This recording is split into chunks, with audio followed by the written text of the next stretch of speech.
Gaza chief Ismail हानिया की हत्या के बाद से इजराइल से बदला लेने के लिए बेताब है हिजबुल्लाह। बदले की आग में जल रहा है। ऐसे में हिजबुल्लाह ने कल इजराइल पर दनादन कई सारे हवाई हमले किए, जिसके बाद से इजराइल आग बबूला हो उठा और फिर जमकर पलटवार किया। दोनों देशों के बीच महासंग्राम छिड़ गया है। नमस्कार, आप देख रहे हैं पंजाबकेसरी.com में सत्यन शर्मा। इजराइल और लेबनान के हिजबुल्लाह के बीच भीषण जंग के हालात बने हुए हैं। दोनों ओर से लगातार हवाई हमले किए जा रहे हैं।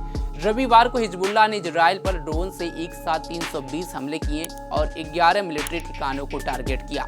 इसके जवाब में इजराइल ने भी लेबनान में 100 से ज्यादा ठिकानों पर जबरदस्त एयर स्ट्राइक किया। तेल अवीव में प्रधानमंत्री बेंजामिन नेतन्याहू और रक्षा मंत्री योआव गैलेंट हालात पर नजर रखे हैं। नेतन्याहू ने एक इमरजेंसी मीटिंग भी बुलाई। देश में 48 घंटे के लिए आपातकाल का ऐलान भी कर दिया गया है। इस मीटिंग में प्रधानमंत्री बेंजामिन नेतन्याहू ने कहा कि वो कहानी का अंत नहीं है। हिजबुल्लाह ने रॉकेट और ड्रोन से इजराइल पर हमला करने की कोशिश की है।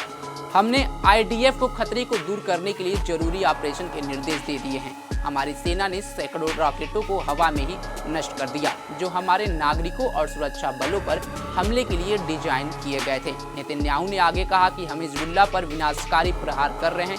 3 सप्ताह पहले हमने इसके चीफ ऑफ स्टाफ को खत्म कर दिया था। आज हमने इसकी हमले की योजना को विफल कर दिया है। मैं दोहराना चाहता हूं कि यह कहानी का अंत नहीं है। गाजा में संघर्ष के बाद अब इजराइल और लेबनान के हिजबुल्लाह के बीच हालात बहुत बिगड़ चुके हैं।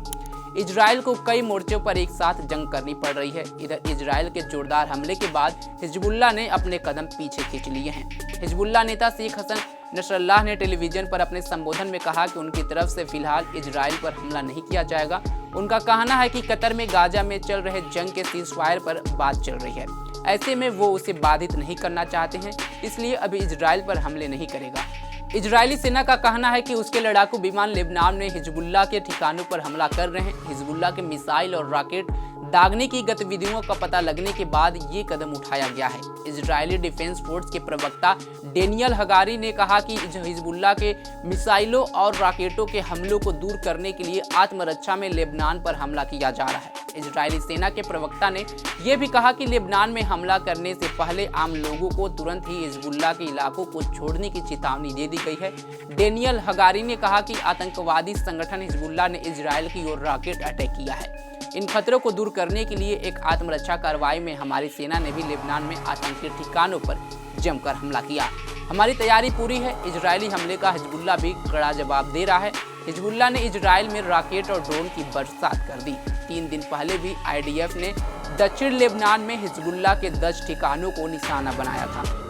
इसमें एक बच्चे समेत 8 लोगों की मौत हो गई, वहीं कई लोग घायल हो गए थे।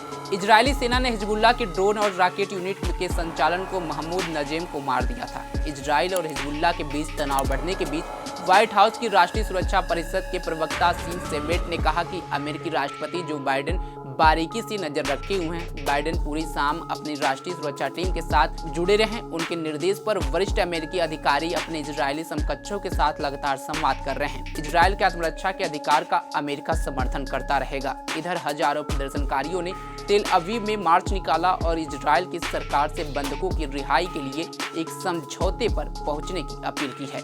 बंधक बनाए गए लोगों के परिजनों और दोस्तों को डर है कि गाजा में युद्ध लंबा खिंचता है तो ज्यादा बंधक मारे जाएंगे। यह प्रदर्शन ऐसे समय में हुआ है जब पिछले 10 महीने से गाजा में जारी जंग को खत्म करने के लिए मिस्र की राजधानी काहिरा में अंतिम दौर की बातचीत जारी है।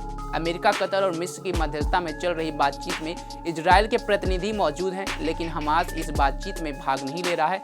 हालांकि हमास के प्रतिनिधि काहिरा में मौजूद हैं। तेल अवीव में लंबे समय से प्रदर्शन कर रहे हैं। लोगों ने प्रधानमंत्री बेंजामिन नेतन्याहू और उनकी पूरी सरकार से इस्तीफा भी मांगा है।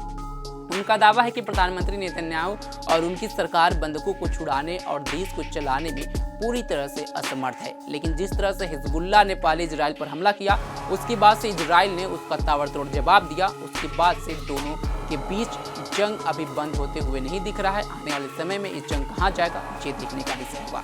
इस पर आपकी क्या राय है, कमेंट बॉक्स में जरूर बताएं। तमाम खबरों के लिए जुड़े रहें हमारे साथ और देखते रहें पंजाबकेसरी.com।